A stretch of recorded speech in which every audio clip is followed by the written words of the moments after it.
Good afternoon, everyone. This is the regularly scheduled Parks and Sustainability Committee. It is May 8th, 2025. This meeting is being held pursuant to KRS 61.826 and Council Rule 5A. Joining me today in chambers is my Vice Chair, Councilwoman Betsy Ruby, Councilman J.P. Leninger, Councilwoman Marilyn Parker, Councilwoman Crystal Bast, and online Councilwoman Josie Raymond. We are going to start today with special discussion ID 25-0273, the Park Ranger Program. Bridget and any guests, can you please step to the podium and present your name before you speak and your title, and we can begin. Thank you.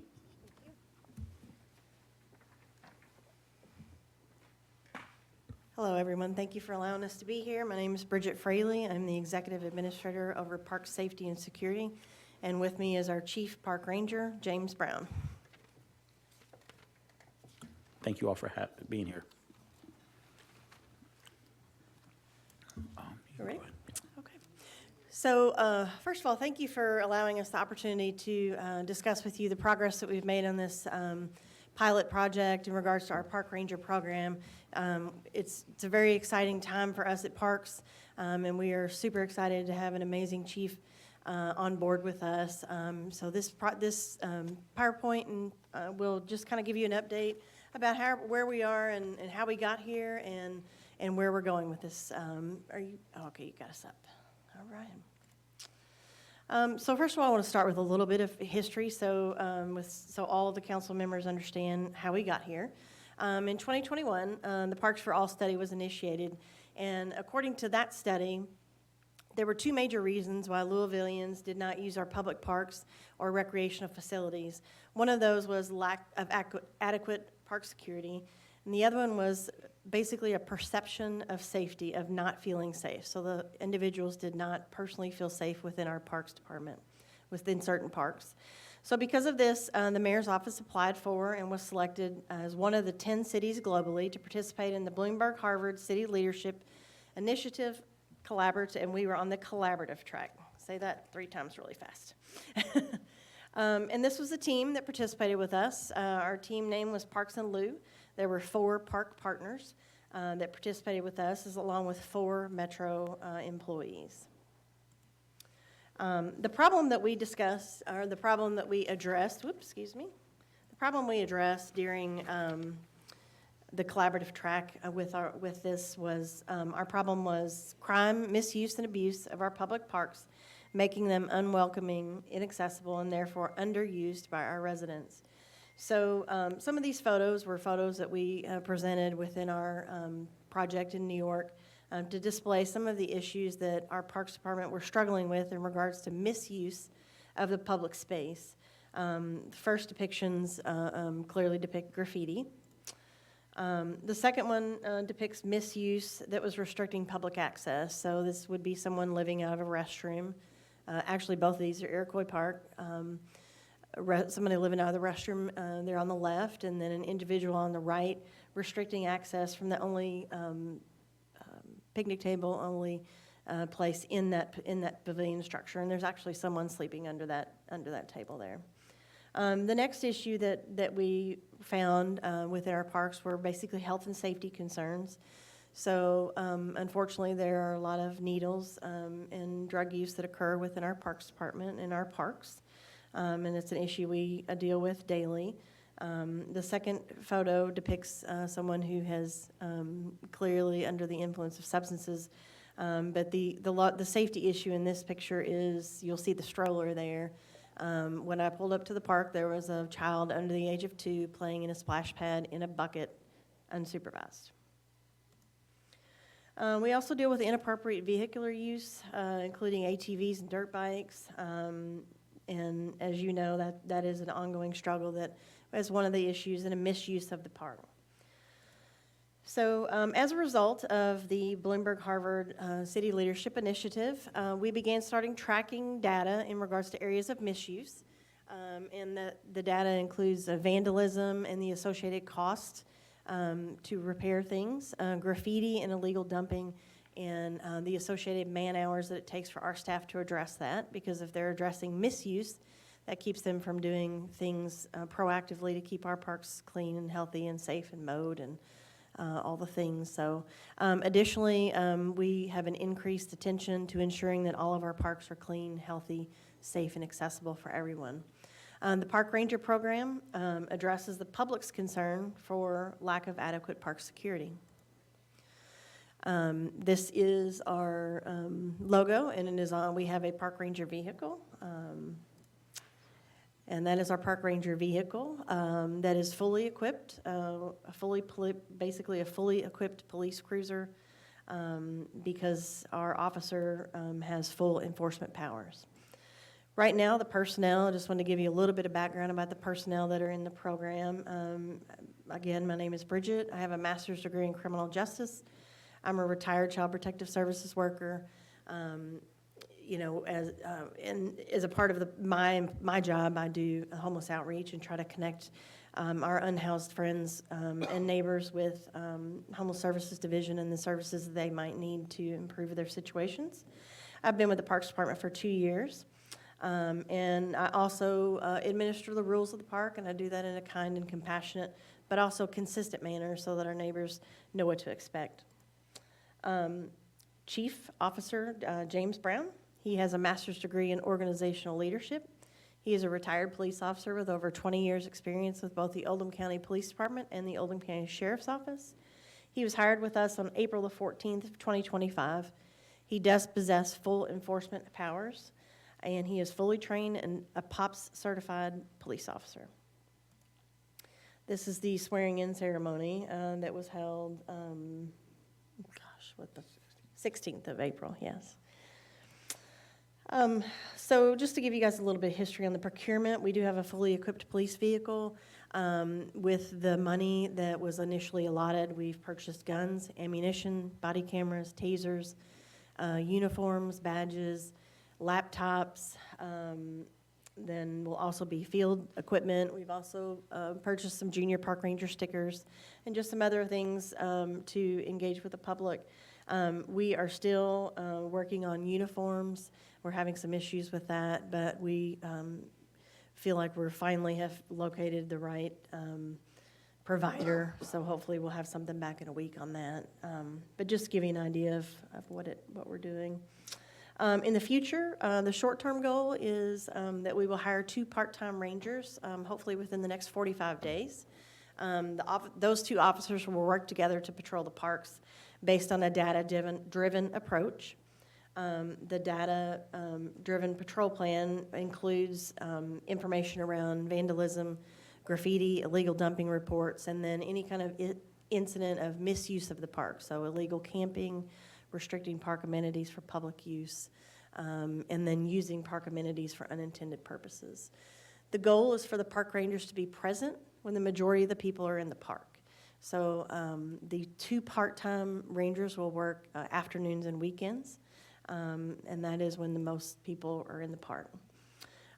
It's really important for council to know that safety in these positions is imperative, just as any other police officer position. We are creating a police agency from the ground up, which requires us to obtain what's called an ORI, which is a FBI unique identifier, establishing our agency as a law enforcement agency.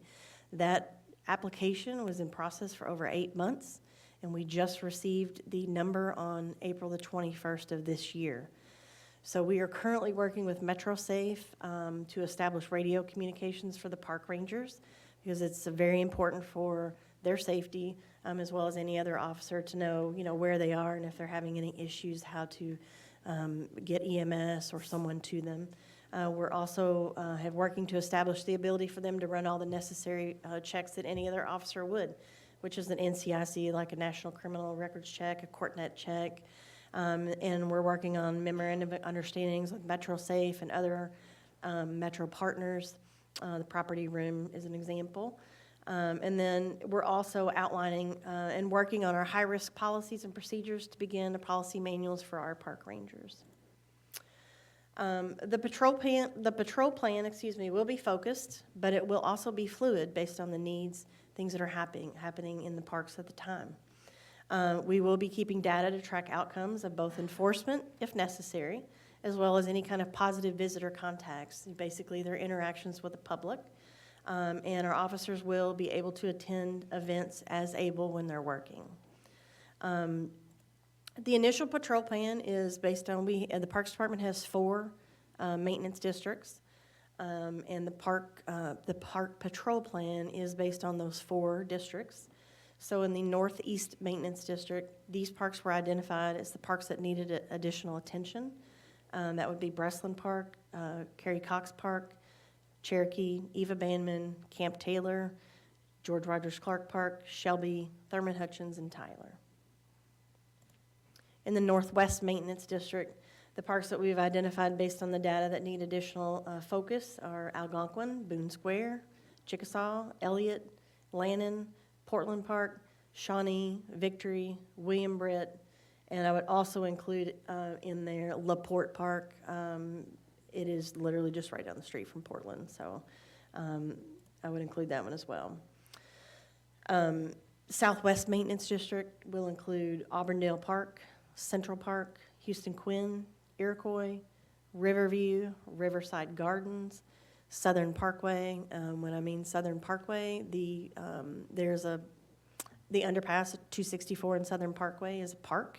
There's some park benches there. That property is considered parks property, and that is an ongoing spot that needs attention. So I don't want you to think it's all the way up and down Southern Parkway, but that is an area of focus. Waterston Lake and then Wyandotte Park. In the Southeast Maintenance District, Highview, Okolona, Petersburg Park, and then McNeely. There's McNeely Lake, McNeely South, and then McNeely Stables. The short-term goals for things we're working on currently is establishing a Class A and a Class B uniform for our officers, obtaining all the necessary equipment that they need, establishing the memorandum of understandings with necessary law enforcement partners that I mentioned previously, begin the creation of important policies and procedures, and then obtaining all the necessary credentials within law enforcement agencies that we need to be able to fully operate as a law enforcement agency. A couple examples would be KY Ops, CourtNet, eWarrants. And that's the presentation. So do you guys have any questions of either Chief Brown or myself? Yeah, thank you. Appreciate that. Bridget, thanks for that great presentation. I'll start off. On the maintenance plan, will the new Nick Rodman Legacy Park be on there at some point, or no? Excuse me? The Nick Rodman Legacy Park, will that be on the patrol? Of course, if we would be tracking data with that, I know that park is going to be opening soon.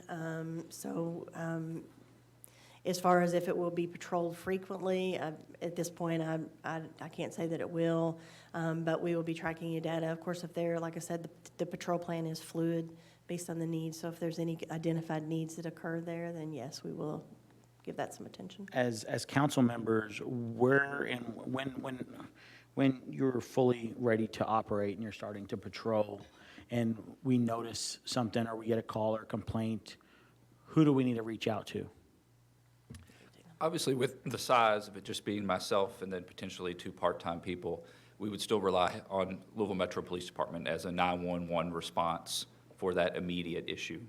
However, if there are non-emergency aspects of it, trends or things like that, we would definitely want to know that. And one of the things that I've done so far is going around to those maintenance districts and meeting with the workers, employees of it, to hear directly from them, from what they observe, and requesting them to be sources of information for us to report those things back so that we know what they're seeing, what they're dealing with, and asking, utilizing additionally like the 311 services, the incident reports that the parks come up with, so that there is, again, like I said, that fluid data that comes back to us so we can make those adjustments.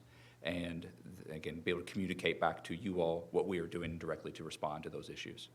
And before I let somebody else ask, I want to ask one final question. In regards to ATVs and dirt bikes, obviously LMPD is not allowed to pursue them on the roadways. You catch those guys in the parks or Iroquois or how do you plan to, or what are your policies going to be around pursuing them and whether apprehending these people or not? Right.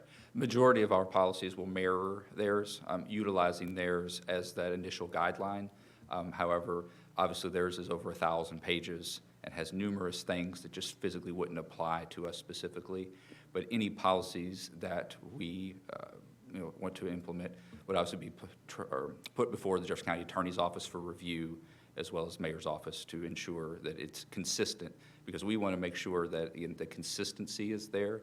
We don't want either agency to be trying to push things off to the other because their policy is either more lenient or more restrictive associated with it. But obviously, all of our policies would make sure they comply with metro ordinances, state law, and again, the general idea of ensuring the safety of the public as best we can. Okay. And my apologies, guys. Bridget, one final question maybe for you. What is our long-term timeline on maybe getting fully staffed? How many park ranger officers are we looking to hire in the next, I guess, let's say 5 years? That's a great question, and ultimately that comes down to budgeting and how much money we have for officers. And not only do we need people, we need equipment and cars. So I mean, we have 4 maintenance districts. I mean, ideally, if we had 12 people, 15 people, I think that would be an amazing start, an amazing goal for even the next 3 to 5 years. Okay, thank you. We have Councilwoman Crystal Bass is in the queue, so you can go ahead. I was just wondering how the process was. How did you pick which parks? Because I noticed like there's Sun Valley Park's not on here in the Southwest, and just figuring out how you all chose what parks you're going to police and which ones you're not. Sure. So the parks are based on data that we keep. The data comes from both my work during the day, so I track any kind of misuse of the park, as I said, illegal camping, using park amenities for unintended purposes, restricting parks for public access. So that's one piece of it. The other piece of it comes from incident reports that are reported from our staff and LMPD if they've been involved, as far as vandalism, any kind of vandalism towards the parks, graffiti, and illegal dumping. So those are the main issues in regards to misuse of the park. So that is where the patrol plan came from, is from the data from those specific categories. Obviously, we would love to have the ability to patrol 124 parks on an ongoing basis. However, the initial patrol plan is very focused so that we are able to provide some outcomes and some focused and increased attention to a small area, as opposed to trying to do a few people over a large span and having, we want to be able to produce results and be visible and be present for people. And it's not physically possible for 1 or 3 people to be present in 124 parks. So we're using that data-driven approach to target those specific areas initially. And again, once our program is growing, then we will be able to add more and do more. Okay. Yeah, I would hope in the next 3 to 5 years, we're able to add to that then, because, I know we have vandalism and we Yes, have ma'am. ATV and dirt bike and graffiti and all those issues out in the Southwest Louisville too. So Yes, I would ma'am. love to follow that, and hopefully we can get that implemented. I would love that as well, ma'am. Thank you. Councilwoman Parker. I'm good. My question was just answered. Thank you. Thank you, ma'am. Councilman Leninger.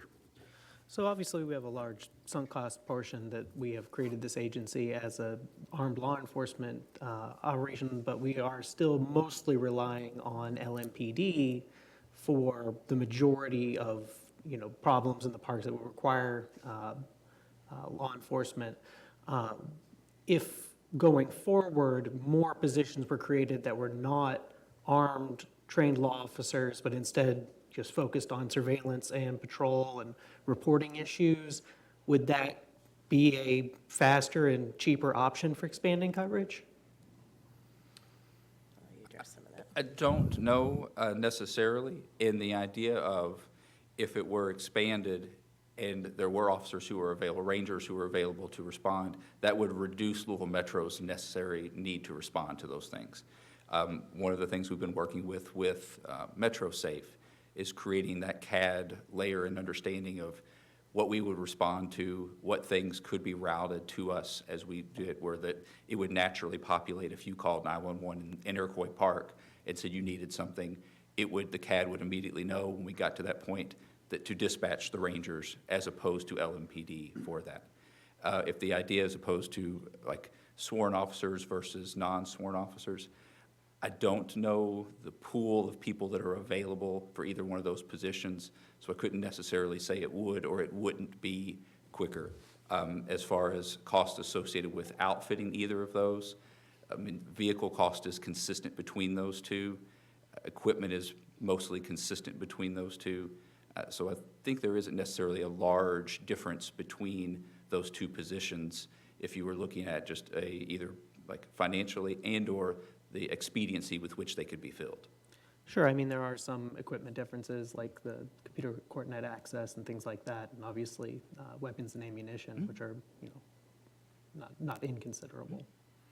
Okay, thank We you. have Deputy Mayor George present with us, and I think she would like to make a few statements. Yes, thank you, Chair. Nicole George, Deputy Mayor. Just wanted to say that on the front end of this project, and Bridget can certainly share more about the path that we took and the research that we did to get to this model, because obviously multiple cities, or various cities have multiple models using an array of sworn and non-sworn staff. Our model is one in which we are starting small to really be able to understand and maximize impact, be able to show the outcomes and demonstrate return on investment to the council. Thank you, Deputy Mayor. Any other questions? Mr. Chair, may I ask? Yes, absolutely, please. Thank you very much. First, I want to thank you guys for this and say, Bridget, you're incredibly responsive to our dirt bike concerns. And Officer Brown, we really appreciated you the other night when we had a whole lot of people at the Allgaier Center to talk about the tennis center. So thank you guys. A couple questions. Bridget, do we know how many LMPD calls and responses we had in our park system last year? No, I don't have the exact number, but I do know that in certain areas, we did have some targeted areas, and we did pull some data. Some of that data is difficult because their system is based on addresses. So for example, if there's an incident at Algonquin, and we were looking at pools, for example, so if there was an incident at Algonquin Pool, it was very difficult for us to specify what happened at the pool, because any incident that occurred potentially in the park or around the park may have the same address as the park, and they categorize everything in that CAD system by that address. So we haven't pulled specifically on the 124 parks specifically because that's very cumbersome, but the data it can be problematic due to certain areas based on the research that we've already done. Okay, I see. Well, that confuses me a little bit then, how the parks that are being targeted were chosen to be targeted. I was then going to ask you if we could see the dashboard, of how many LMPD calls there were from every park, but it sounds like we don't have it drilled down that way. The information is based on parks data, So the things that our staff see, the things that our staff clean up, the things that our staff have to replace and fix, which, we have just tons, we have so many issues that don't involve LMPD. When LMPD is involved, it's elevated to a whole higher level. And we're capturing, the everything from, someone doing graffiti all the way to them just completely breaking in our maintenance facility and stealing everything from a gator to mowers to breaking the cameras. So it comes directly from what our staff see, which is one of the other issues and the other reasons that both myself and Chief Brown are again circling around to our parks maintenance districts so that we can have that face-to-face interaction with them and they can tell us where they see the problems. Got you. Yes, And then Chief Brown, let me ask, you said you're gonna be mirroring LMPD policies for the most part. Will you be enforcing or utilizing House Bill 5 from last year, the Suffer Kentucky Act, to cite people who are sleeping outdoors? That is part of the response possibilities, but with being focused solely on the parks, our main goal is just that safe use and the intended use of it. But we have more time and more ability to empathetically deal with people in the park. An example I could use is just yesterday, it was at Chickasaw Park, and I had the ability to spend approximately 20 minutes talking directly with a person who could have potentially been misusing it, and built a rapport with that individual to talk about it, whereas opposed to necessarily a Metro Police run to it would not have been, they're trying to get from call to call, so sometimes maybe the amount of time necessary to speak with an individual might not be there for the response for other things. So while that is an enforcement capability, I don't believe that utilizing that as the first stop is any way, shape, or form what our intention is. Okay, thank you all. We have Deputy Mayor George again to say a few words. Thank you. And I would also just add, as it relates to House Bill 5, LMCO governs what activities can occur in a park, particularly as it relates to camping and/or misuse of park assets. And so we would be continuing to utilize the LMCO tools that are available as it relates to those activities. Thank you, Deputy Mayor. Any further questions? Chief, Bridget, thank you all. We appreciate your time, your Thank you for your energy, time. and we look Appreciate forward it. to seeing the progress and the work that you do to keep everything up to par. Yes, Thank you very sir. much. Thank you so much. Next, we have a resolution, R-038-25, a resolution authorizing the mayor on the behalf of Louisville, Jefferson County Metro Government to accept an assignment, an assessment of the scenic conservation easement located at 5811 Stoll Hill Road in Jefferson County, Kentucky, from Louisville, Jefferson County Metropolitan Sewer District. Do we have anybody to speak on that? This is in Councilman Scott Reed's district. I need a motion, please, sorry. And we are moved. Okay, thank you. So I think we have two of them. Yes. That's going to go forward, so. Can we start with your name and everything for the record, Sure. please? It's Kurt Mason, and I serve as Chair of the Louisville Jefferson County Environmental Trust Oversight Board. And here today with me, I also have Aaron Wagner, who is Community Benefits and Partnership Manager with the Metropolitan Sewer District, and Ian Schultz, who is our attorney for the Louisville Jefferson County Environmental Trust. We would thank you all for being here, so we can just, we can get rolling. Thank you. Okay, thank you. And again, thank you all for having us here to present to you a couple of opportunities for Metro to hold conservation easements. A little bit about the Louisville Jefferson County Environmental Trust is we've been in existence since about 1994. Originally was formed by an ordinance by the county, and when the merger took place, it became part of merged government. And so the Louisville Jefferson County Environmental Trust is governed by an oversight board. And in the ordinance, it was intentional the way that that ordinance was set up in the board.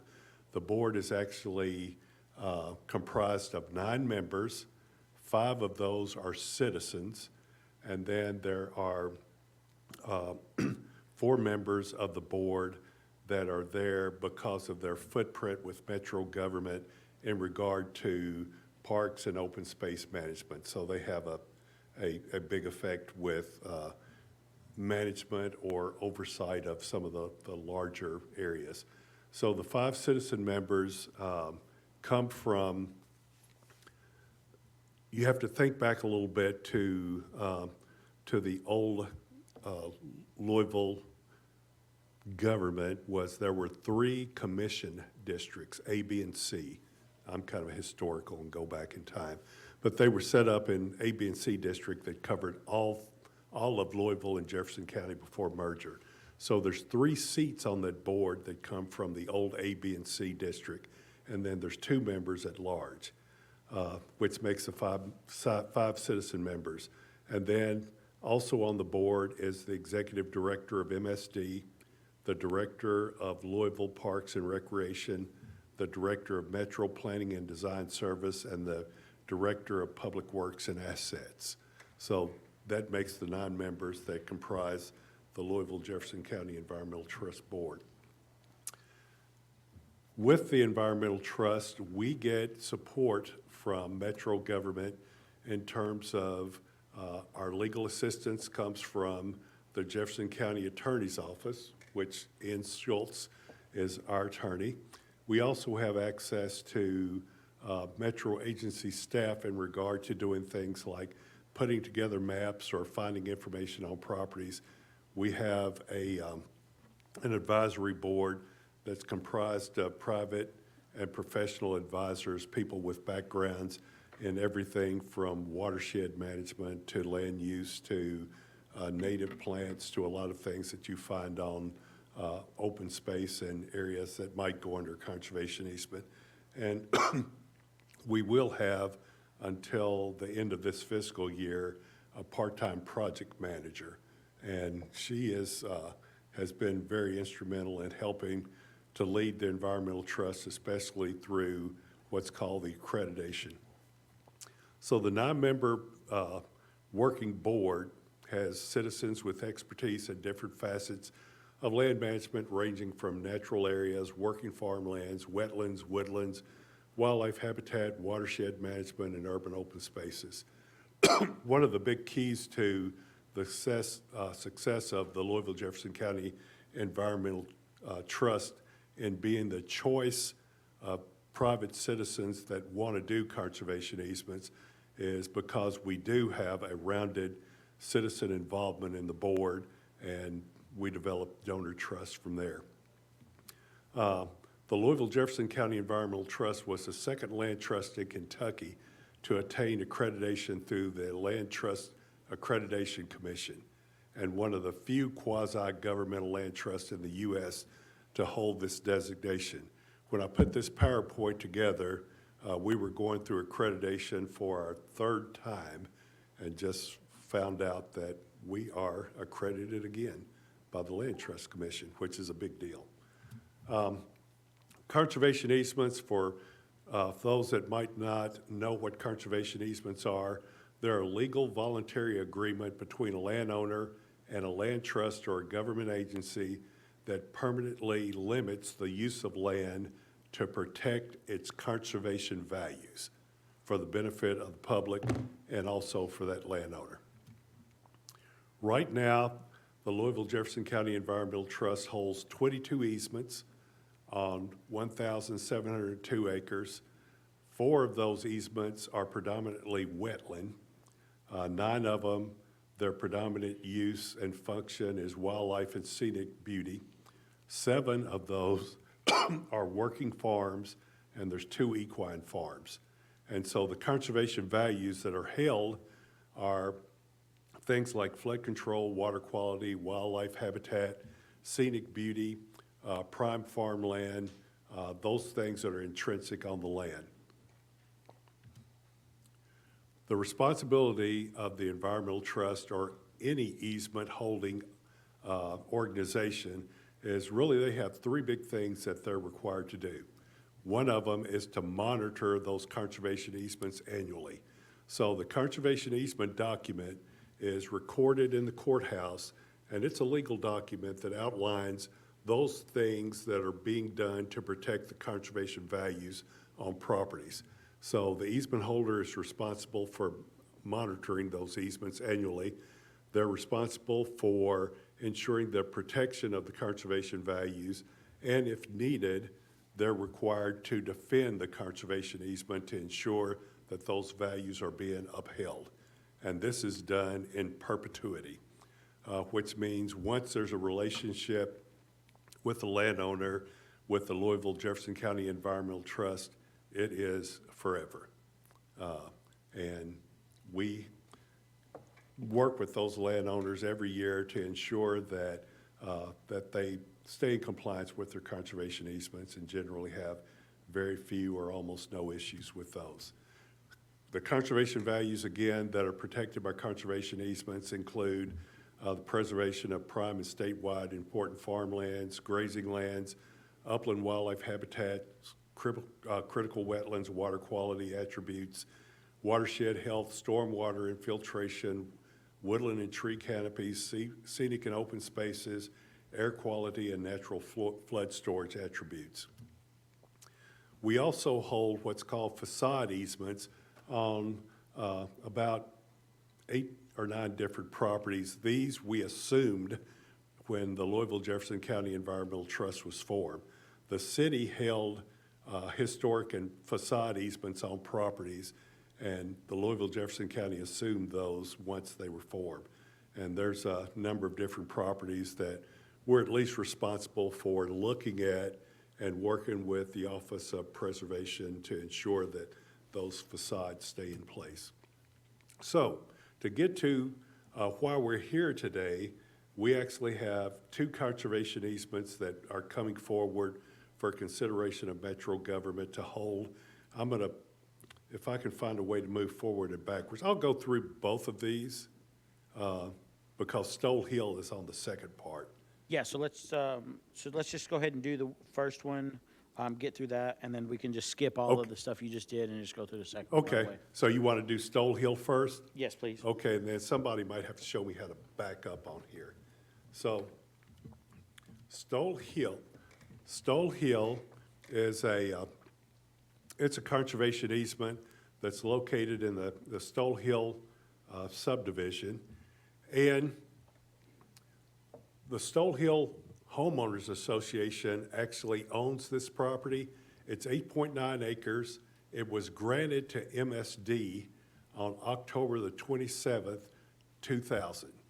And that was about a year before the Louisville Jefferson County Environmental Trust was prepared to accept their first easement. So they didn't really operationally exist to hold easements at that time. The Stoll Hill easement was part of a condition for development of the Stoll Hill subdivision. And so when that was granted, there was 8.9 acres that was set aside that had steep slopes and a floodplain on it. And the reason for the requirement for the conservation easement was to ensure that nothing was built on the floodplain and nothing was built on those steep slopes. So it is going to stay wooded and in its woodland category for in perpetuity. So there's an existing conservation easement there. What we're asking Metro to do is to assign that conservation easement to the Louisville Jefferson County Environmental Trust. And I'll talk about a little bit when I go back to Beargrass Creek. One of the reasons why is because at the time this easement was done, there wasn't another entity in Louisville and Jefferson County that had either the willingness or the capability to hold a conservation easement and do the monitoring and all those other things that were required. Years ago, the Louisville Jefferson County Environmental Trust, MSD serves on our board, and there was a discussion about they just really didn't have the capacity to do annual monitoring, which is when a lot of times something goes a little bit around some of the conservation easements. So there was a discussion with Louisville Jefferson County Environmental Trust to assume that conservation easement and take on the responsibility of annually monitoring, walking the site every year, and talking with the homeowner association about that conservation easement to ensure that it was done. So I don't know if I explained that mostly, but.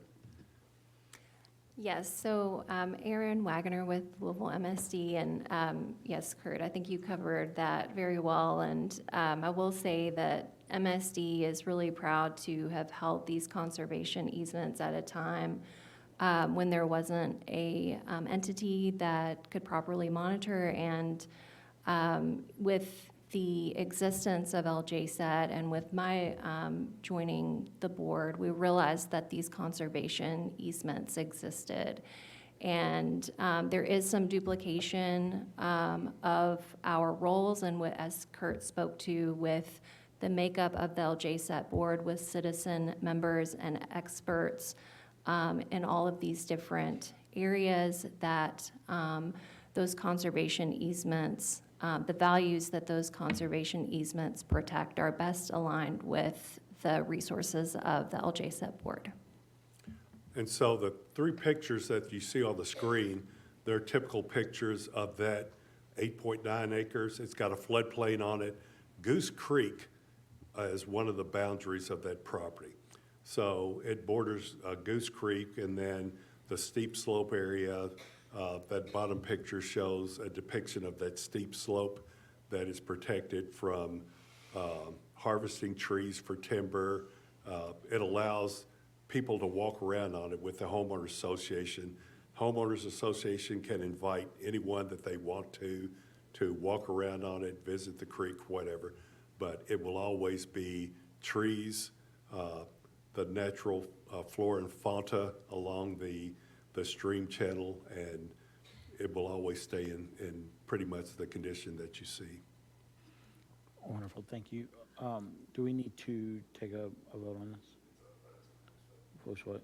All right, do we have any questions? All right, I'm gonna open it up for a voice vote. All in favor, say aye. Aye. Everybody against, say nay. And the resolution passes, and we will move to the next one. Resolution R-04-25, resolution authorizing the mayor on behalf of Louisville Metro Jefferson County, Louisville Metro government to accept the assessment for 4 scenic conservation easements from Louisville Jefferson County Metropolitan Sewer District along the south fork of Bear Grass Creek in Jefferson County, Kentucky. This is in Councilwoman Josie Raymond's district, and we will proceed. Or I need a motion on that, please. And it moves, and we will proceed. Okay, so the picture that you're looking at in front of you is the Bear Grass Creek Conservation Easements. There are 4 easements in this area, 4 different parcels that have their own separate conservation easement, right? Okay. And so it's a corridor that kind of wraps around Calvary Cemetery, and it has Bear Grass Creek in the middle of it. And it's a linear conservation easement in that it protects a stream corridor on the south fork of Bear Grass Creek. So the interesting thing about this conservation easement or series of conservation easements is in the 1980s, mid-1980s to early 1990s, there was a mayoral task force that was put together that was called the Bear Grass Creek Task Force. And the reason that that task force was formed was because there was a lot of community interest in Bear Grass Creek. It happened to be one of the creeks in this area that had a lot of access to it from the public. The zoo ran through, the creek ran through the zoo, it ran through Seneca and Cherokee Park, it ran through the Louisville Nature Center, and there were always people that were approaching the creek that they wanted to have a relationship with the creek in terms of water and habitat and those different things. So one of the strategies that came out of that mayoral task force was to ask from private property owners, to ask them to set aside a linear corridor along that property to protect the integrity of the creek. And that is to look at that creek, look at the buffer, and start thinking about what is the value of that buffer. It's everything from wildlife habitat to water quality to soil health. But in a lot of cases, what it did was it offered a canopy over that stream to keep it cooler so that you could have better aquatic life there, and also to filter out pollutants that were upstream. Not so much upstream in the creek, but upslope, where people might cut down trees, put down a lot of fertilizers and pesticides, and it runs into the creek. So it was a buffer zone. And when the task force was in its operational, there were like 3 major players on the task force. One of them was the Metropolitan Sewer District. And what they did was they offered technical assistance and financial assistance to help folks look at improvement of that corridor along Beargrass Creek. And the 2 other entities were educational institutions, Jefferson County Public Schools and the Archdiocese. So during that period of time when that task force was in existence, both the Jefferson County Public Schools and the Archdiocese schools engaged most of their students in learning more about aquatic habitat, stream health, the reason to look at water and to ensure that it has a better condition, and it grew better and better each year. And so with the idea of doing conservation easements that were kind of new to the city, there wasn't, again, an entity that was in place because this was prior to the development of the Louisville Jefferson County Environmental Trust.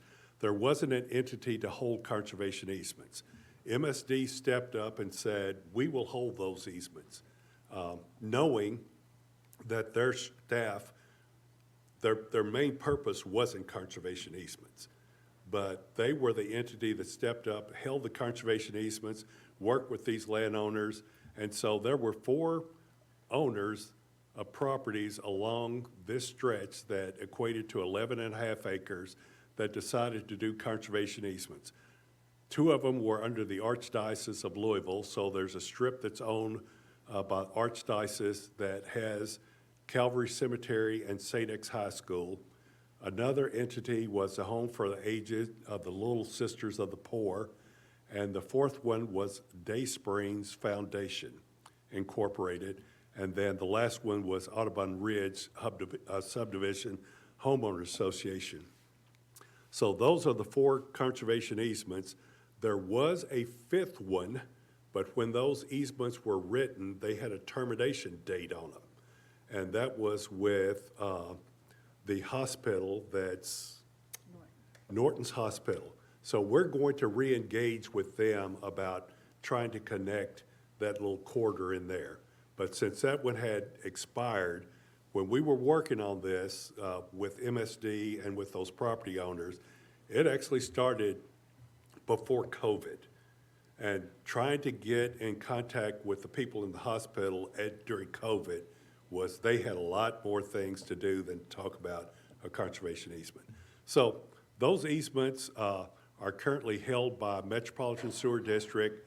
We would like them assigned to Louisville Jefferson County Environmental Trust, and the trust will take over the monitoring responsibility and enforcement of those conservation easements. And the pictures that are depicted there show relatively what those easement areas look like. They're along Beargrass Creek on both sides of the creek. Very, very interesting and long process with MSD and the attorney's office to work out all the bugs of the legal part of those conservation easements. So they have good titles on them, they have good ownership. I'm not going to get into a whole lot of it, but one of the things about the middle of Beargrass Creek is part of the middle of the Beargrass Creek is owned by the city. And we have the easement on both sides of it. So I don't know if Aaron or anybody else has anything that they want to talk about those, but just a great asset for water quality and soil health, wildlife conservation, and everything else that that open space does. Well, thank you. We appreciate your presentation. We have one speaker in the queue, Councilman J.P. Leninger. Yeah, does this easement include the 11 Jones Cave, the CO2 cave? No, it doesn't. Now, that's kind of adjacent to Calvary. And so I was on the Beargrass Creek Task Force in the 80s, and we visited that area. It doesn't go wide enough into there, but it's got an interesting history and talking to people about that, so. Yeah, I was just curious. Yeah. Thank you. No Mr. Chair, may I? Yeah, please, Chelsea, go ahead. Yeah, I just wanted to say that in District 10, we're thrilled to have this chance to dramatically increase the number of easements that are cared for by the Environmental Trust. These four, which you saw are sort of contiguous along Beargrass Creek, but up to some of our finest landmarks, like St. X, Little Sisters of the Poor, Day Spring. And then Kurt was kind enough to give me a tour of the easement behind Germantown Baseball. And so I know it took years and years of work, and then that it's going to, in perpetuity be cared for, and cleaner water is a benefit for all of us. So thank you, everyone, for your work. Yes, thank you, and we really appreciate your all's presentation. So we are looking for a voice vote to allow MSD to move this easement over to the Conservative. So all in favor, say aye. Aye. Nays, say nay. And we are moved. Thank you. Everybody have a great day, and Parks and Sustainability meeting for May 8th is adjourned. Thank you. Thank you.